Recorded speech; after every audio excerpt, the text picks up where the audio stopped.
Quatrième homélie de saint Jean Chrysostome sur l'évangile de Jean. Les maîtres ne chargent pas tout d'abord d'une infinité de connaissances les enfants qu'on leur donne à élever. Ce n'est pas tout à la fois qu'ils leur donnent leurs instructions, mais peu à peu. Ils leur répètent souvent les mêmes choses pour les inculquer plus facilement dans leur mémoire. Ils se gardent bien de les effrayer au commencement par de trop longues leçons, qu'ils ne pourraient point retenir. Ils craindraient qu'ils ne vinssent à se décourager et à s'endormir en présence du nombre et de la difficulté des matières qu'ils devraient s'assimiler.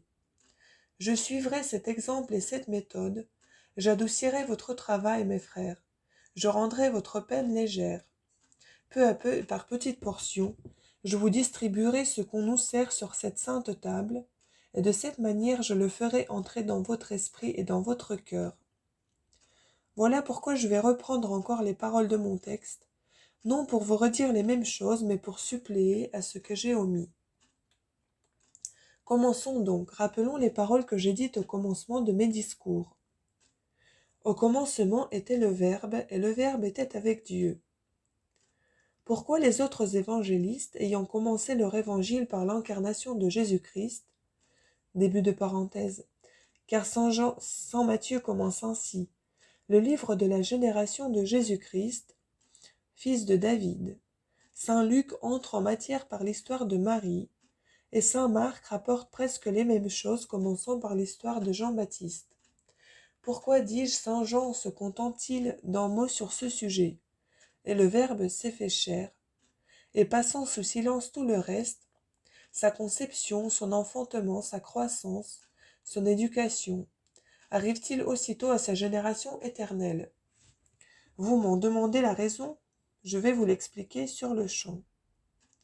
Comme les autres évangélistes s'étaient beaucoup étendus sur l'incarnation du Verbe, il était à craindre que certains petits esprits, que ces âmes qui rampent à terre, ne s'arrêtassent à ces seuls dogmes, comme Paul de Samosate.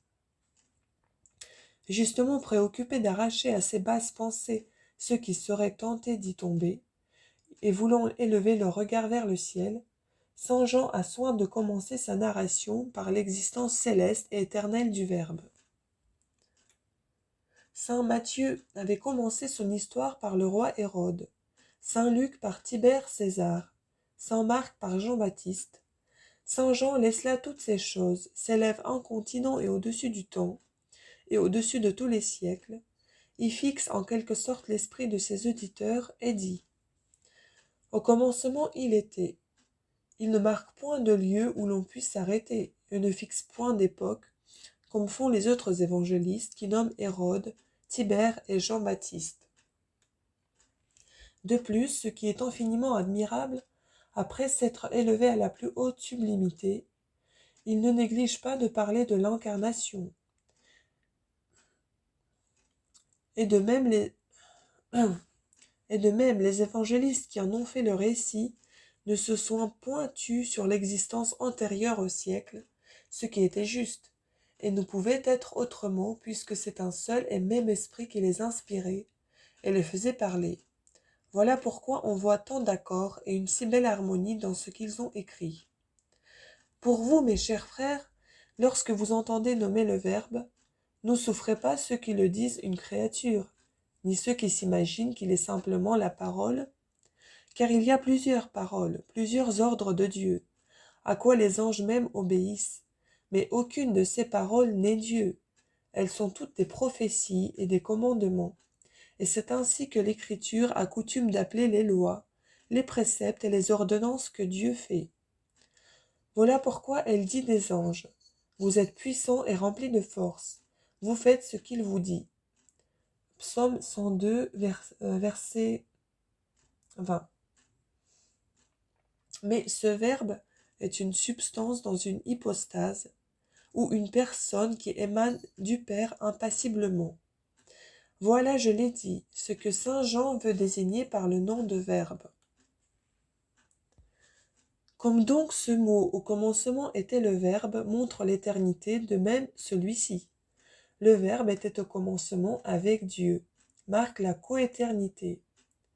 De peur qu'en entendant ces paroles, au commencement était le Verbe, tout en comprenant que le Fils est éternel, vous n'alliez vous imaginer que le Père soit plus vieux que lui, qu'il le précède de quelque intervalle et que par suite vous n'attribuiez un commencement au Fils unique. L'évangéliste ajoute: il était au commencement avec Dieu. Ainsi le Fils est éternel comme le Père, car le Père n'a jamais été sans son Verbe, mais le Verbe a toujours été Dieu avec lui dans sa propre hypostase.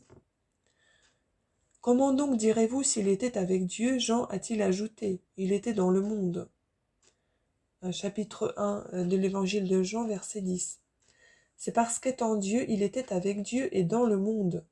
Soit le Père, soit le Fils, ni l'un ni l'autre n'est renfermé dans des bornes.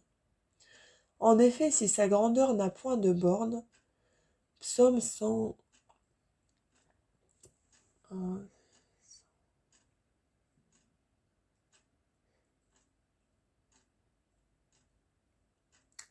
144, verset 3. Psaume 144, verset 3. Et si sa sagesse n'en a point non plus, Psaume 146, verset 5, il est visible que sa substance n'a point un commencement temporel. Avez-vous entendu ces paroles? Au commencement, Dieu a fait le ciel et la terre. Que concluez-vous de ce commencement? Certainement que l'un et l'autre ont été faits avant toutes les choses visibles. De même, lorsque vous entendez dire du Fils unique, au commencement il était, il faut que vous entendiez qu'il est avant tous les êtres intelligibles et avant les siècles. Que si quelqu'un dit, et comment peut-il se faire qu'étant le Fils, il ne soit pas plus jeune que son Père, car celui qui est par quelqu'un est nécessairement moins ancien que celui par qui il est? Nous répondrons que ce sont là des idées humaines, que celui qui peut former de pareilles questions est capable d'en faire encore de plus absurdes, et qu'on ne doit point même prêter l'oreille à de semblables discours. C'est de Dieu que nous vous parlons, et non de la nature humaine, sujette à ses nécessités, et aux conséquences de ces sortes de raisonnements.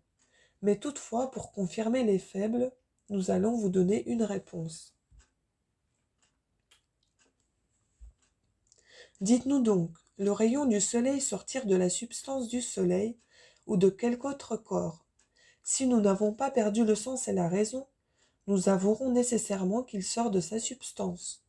Et cependant, quoique le rayon émane du soleil, nous ne dirons jamais qu'il est moins ancien que la substance du soleil, puisqu'on n'a jamais vu le soleil sans le rayon. Que si parmi les êtres visibles et sensibles, il s'en trouve qui, étant par un autre, ne sont pas moins anciens que celui par qui ils sont. Pourquoi ne le croyez-vous pas de même de la nature invisible et ineffable? C'est la même chose ici, autant que la nature divine le comporte.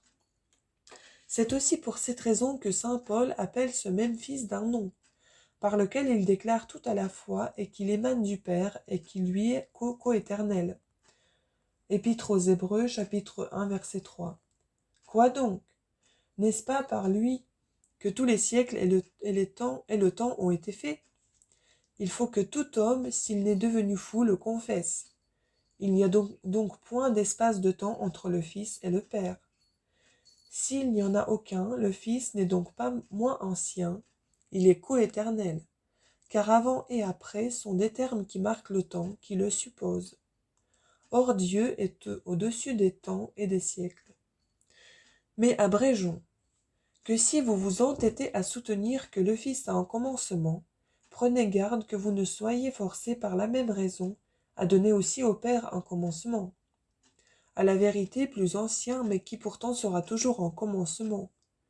En effet, répondez-moi, prescrire ainsi en termes et en commencement au Fils, et avancer, pousser au-delà de ce commencement, n'est-ce pas dire que le Père existait auparavant?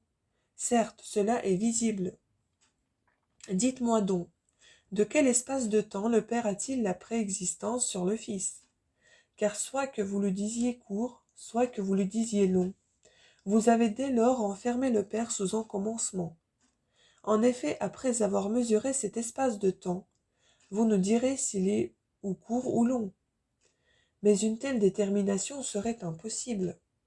S'il y avait des deux parts un commencement, il est donc vrai qu'autant qu'il est en vous, vous avez donné un commencement au Père, et ainsi selon vous le Père même aura un commencement.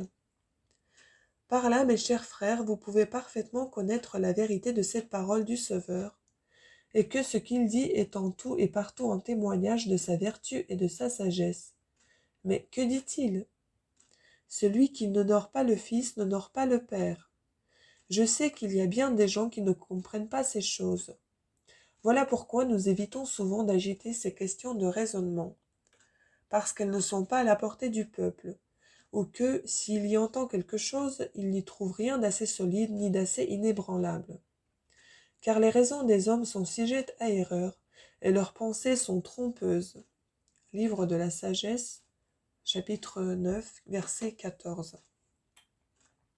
Au reste, je voudrais bien demander à nos adversaires ce que signifient ces paroles du prophète.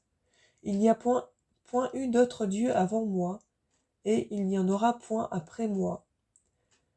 Le livre d'Isaïe, chapitre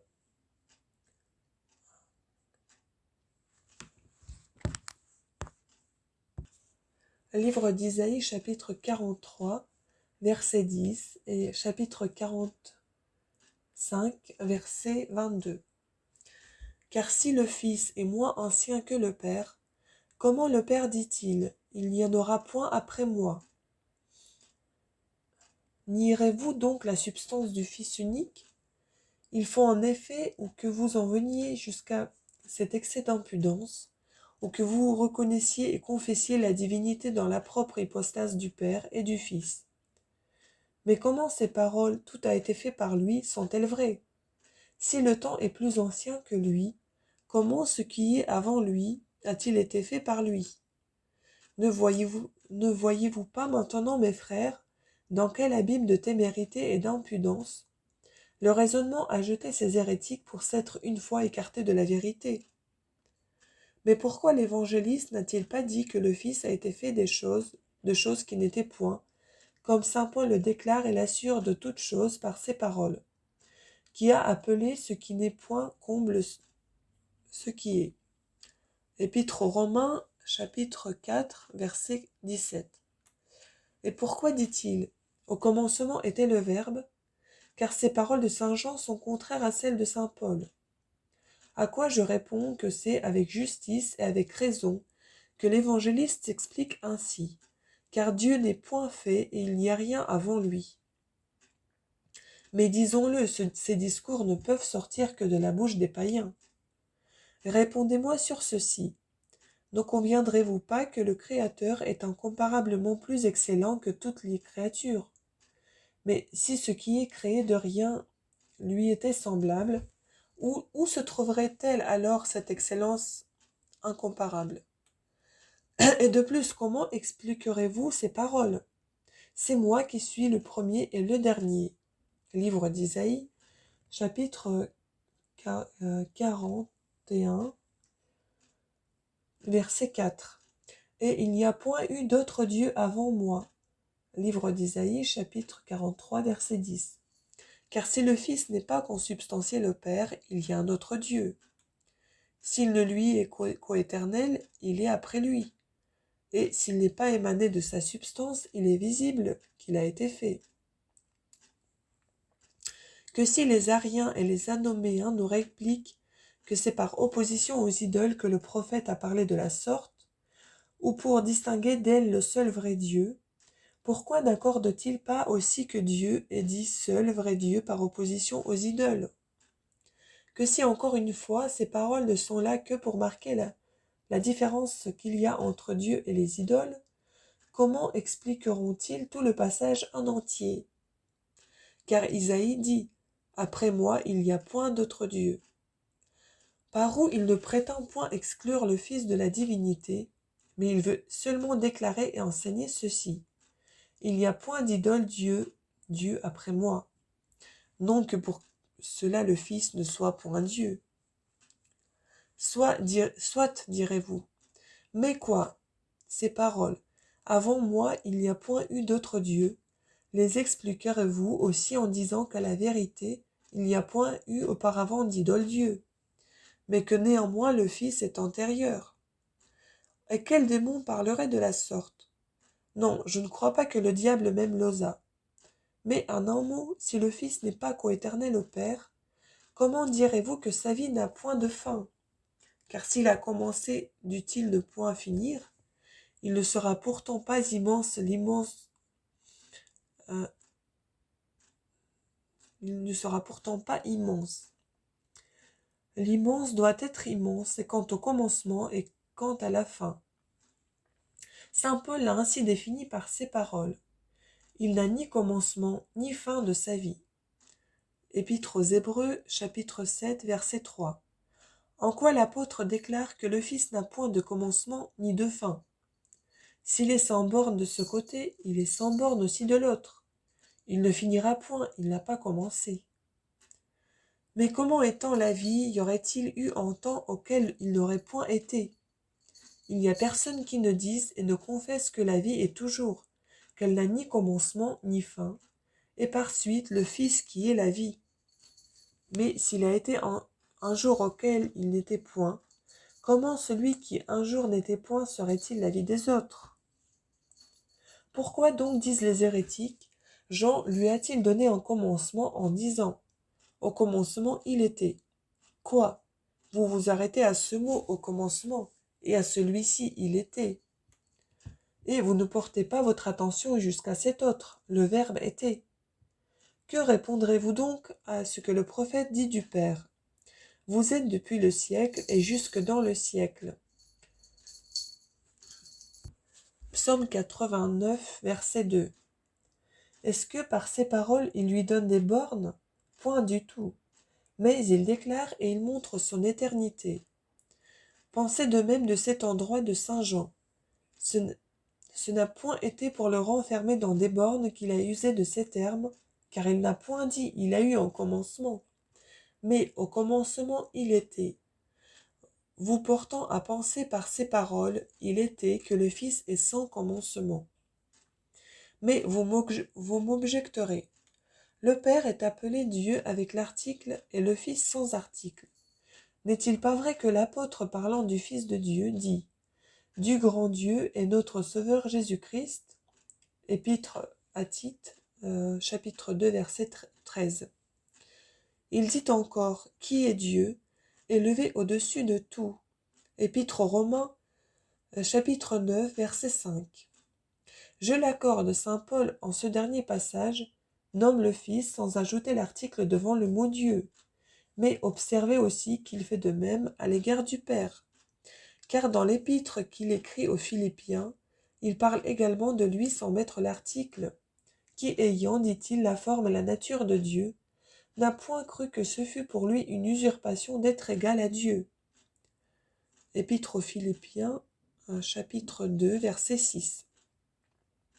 Et encore dans celle aux Romains, que Dieu notre Père et Jésus-Christ notre Seigneur vous donnent la grâce et la paix.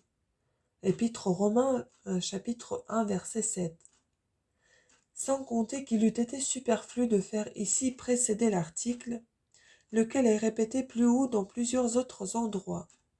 Quand l'Écriture dit du Père, Dieu est esprit, Évangile de Jean, chapitre 4, verset 24, quoique le mot esprit ne soit pas précédé de l'article, nous ne contestons pourtant pas que Dieu soit incorporel. De même, dans l'endroit que vous alléguez, de ce qu'il n'y a point d'article avant le mot Dieu attribué au Fils, il ne s'ensuit pas que le Fils soit Dieu à un degré inférieur. Pourquoi? C'est que lorsqu'elle a dit Dieu est Dieu, elle ne nous a marqué aucune différence de divinité, ou plutôt c'est parce qu'elle fait précisément tout le contraire. Car, ayant d'abord dit « et le Verbe était Dieu », de peur que quelqu'un ne pensât que la divinité du Fils n'était pas égale à celle du Père, elle produit et présente aussitôt des témoignages de sa vraie divinité, en déclarant son éternité par ces paroles. Il était au commencement avec Dieu. Et encore, en lui attribuant la puissance de créer et disant de lui. Toutes choses ont été faites par lui et rien de ce qui a été fait n'a été fait sans lui. Puissance que son Père donne partout par la bouche des prophètes, pour être le plus grand et le plus visible témoignage de sa nature divine. Les prophètes reviennent souvent sur cette sorte de démonstration, et cela non sans motif, parce qu'ils ont en vue l'abolition du culte des idoles. Car périssent les dieux, dit Jérémie, qui n'ont point fait le ciel et la terre. Livre de Jérémie, chapitre 10, verset 11.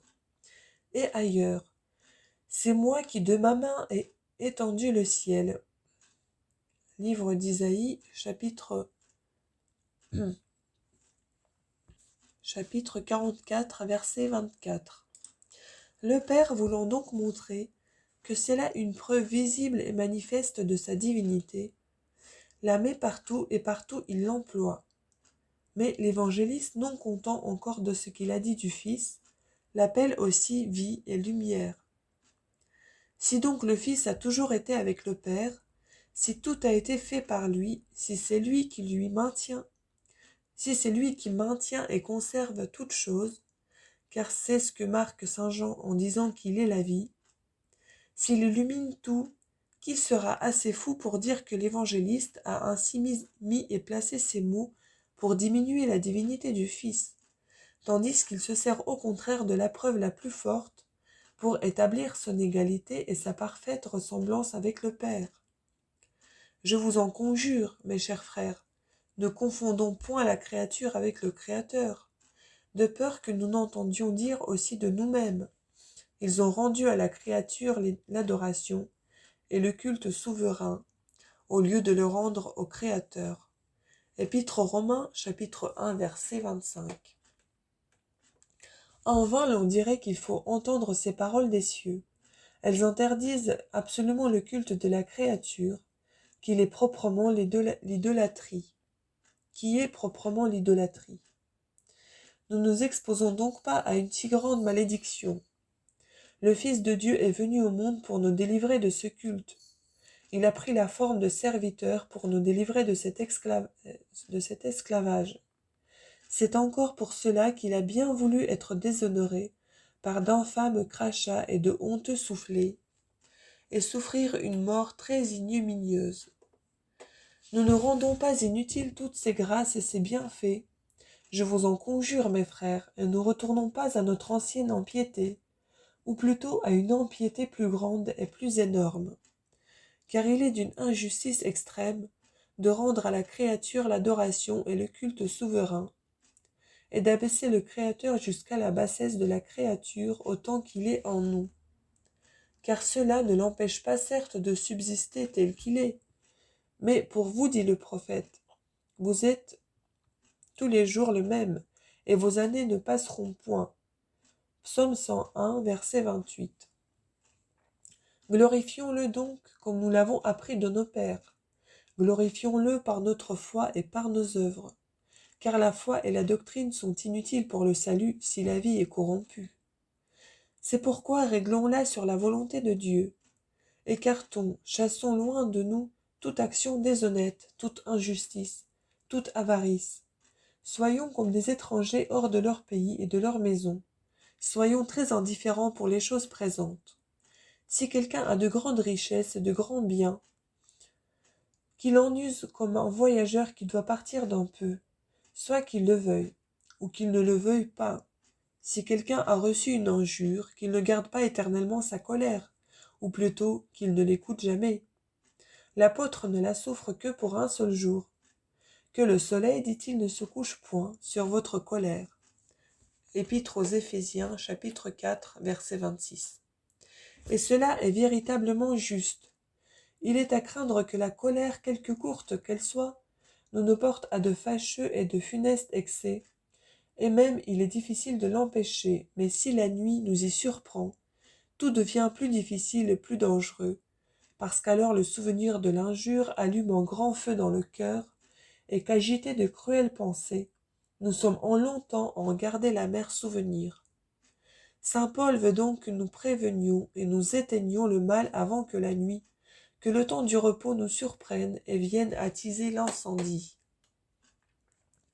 La colère est une violente agitation plus vive et plus furieuse que la flamme même. Voilà pourquoi il n'y a nul temps à perdre et l'on ne peut user de trop de diligence pour prévenir le feu et empêcher que la flamme ne s'élève. En effet, cette passion cause une infinité de maux. Elle renverse les maisons, elle rompt les anciennes amitiés en peu de temps. Et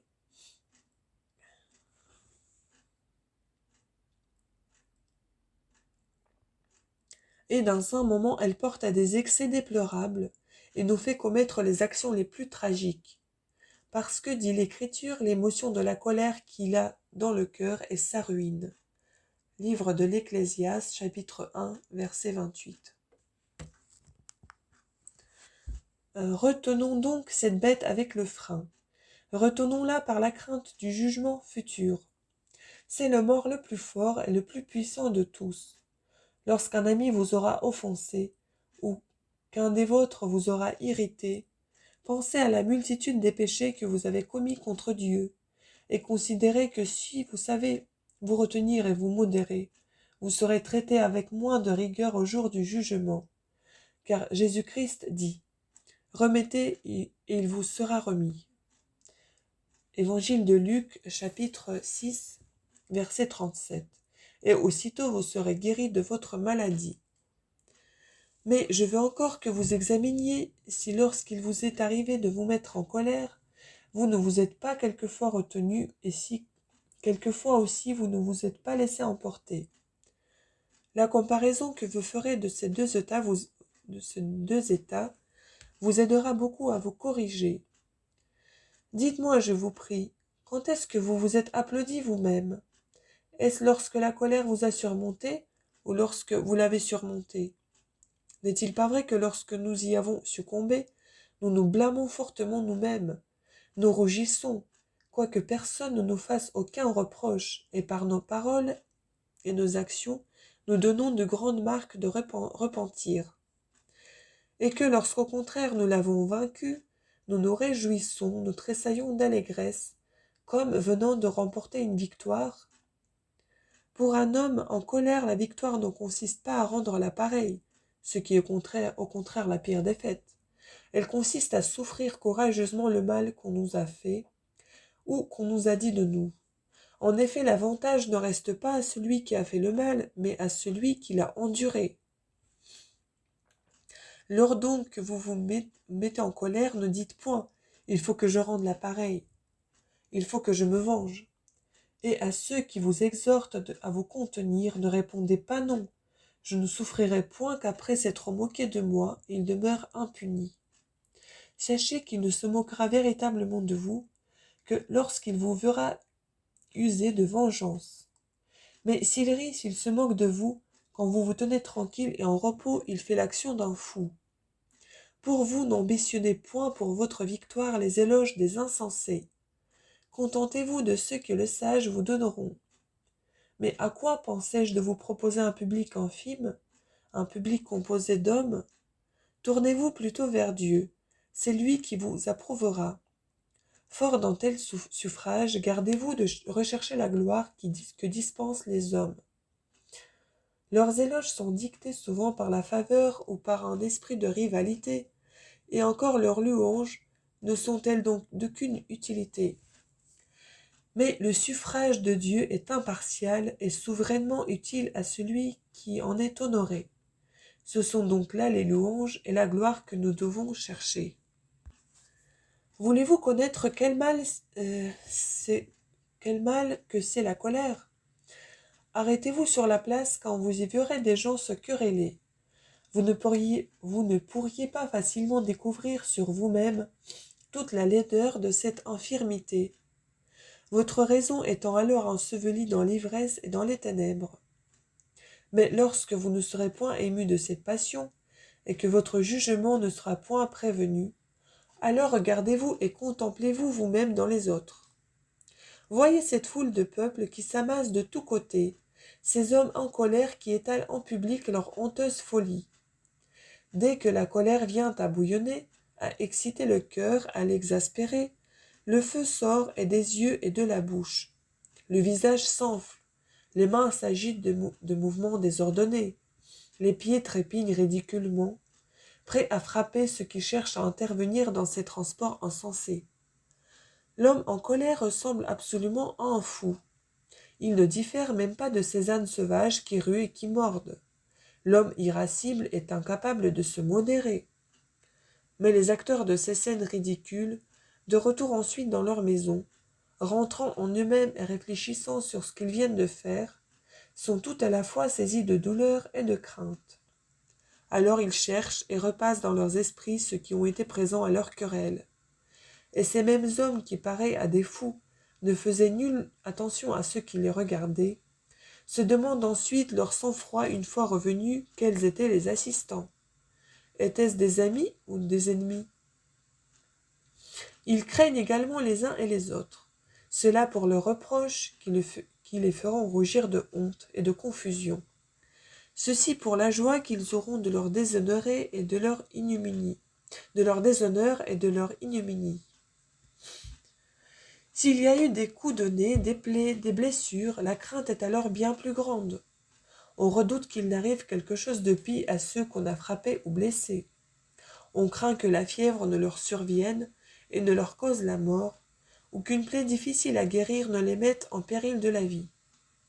À quoi bon, disent-ils, cette bataille, ce débat, ces injures? Peste soit de ceci et de cela, et ils maudissent ainsi tout ce qui a donné lieu à la querelle. Il en est qui poussent la démence jusqu'à s'en prendre à la malignité des démons à l'heure et au temps.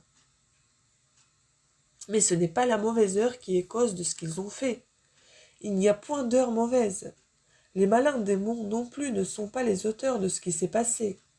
Tout vient de la méchanceté de ceux qui ont cédé à la colère. Ce sont eux qui attirent les démons, et qui se font à eux-mêmes tout le mal. Mais, direz-vous, la bile s'émeut, le cœur s'enflamme et se pique des outrages. Je le sais, je l'ai éprouvé moi-même comme vous. C'est pour cela que j'admire ceux qui répriment cette méchante bête. Car si nous voulons, nous pouvons chasser cette maladie. En effet, pourquoi si des grands, si des princes nous outragent, ne cherchons-nous pas à nous venger?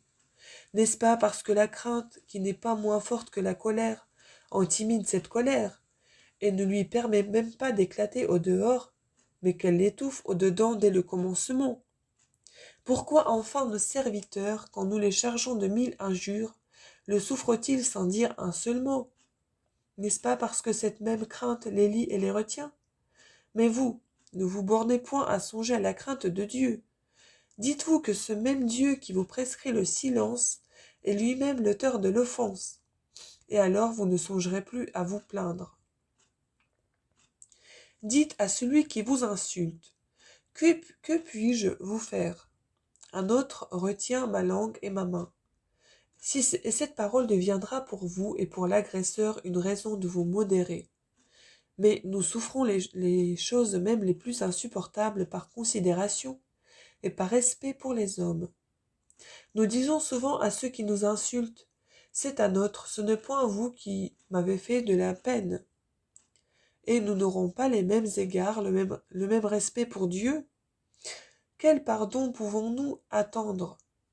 Disons-nous à nous-mêmes, c'est Dieu qui nous frappe maintenant, c'est lui aussi qui lie nos mains. Gardons-nous de regimber et de nous montrer moins obéissants à Dieu qu'aux hommes. Vous tremblez à cette parole? Tremblez donc aussi au moment d'agir. Dieu nous a commandé, si l'on nous donne les soufflets, non seulement de les souffrir, mais encore de nous offrir un pire traitement. Et nous nous défendons avec tant de force et de vigueur que non seulement nous ne voulons pas supporter le moindre mal, mais que nous faisons même tous nos efforts pour nous venger. Que dis-je? Nous allons jusqu'à devenir nous-mêmes provocateurs, et nous nous jugeons vaincus, faute d'avoir rendu la pareille. Et ce qu'il y a de plus fâcheux et de plus funeste pour nous, c'est que nous nous imaginons avoir remporté la victoire lorsque nous avons subi la pire défaite et que nous sommes par terre. C'est que nous croyons avoir triomphé du diable lorsqu'il nous a porté 1000 coups et couverts de blessures. C'est pourquoi apprenons, je vous prie, en quoi consiste ici la victoire, et tâchons de la remporter. Souffrir, c'est être couronné. Si nous voulons donc que Dieu même nous proclame victorieux, gardons-nous de suivre les maximes en usage dans les luttes du monde. Mais observons la loi que Dieu a prescrite pour ces combats, qui consiste à souffrir courageusement et avec patience. Ainsi puissions-nous vaincre nos ennemis et obtenir les biens de cette vie et de l'autre, par la grâce et la bonté de notre Seigneur Jésus-Christ, par qui et avec qui la gloire, l'empire, l'honneur appartiennent au Père et au Saint-Esprit, aujourd'hui et toujours, dans tous les siècles des siècles, ainsi soit-il.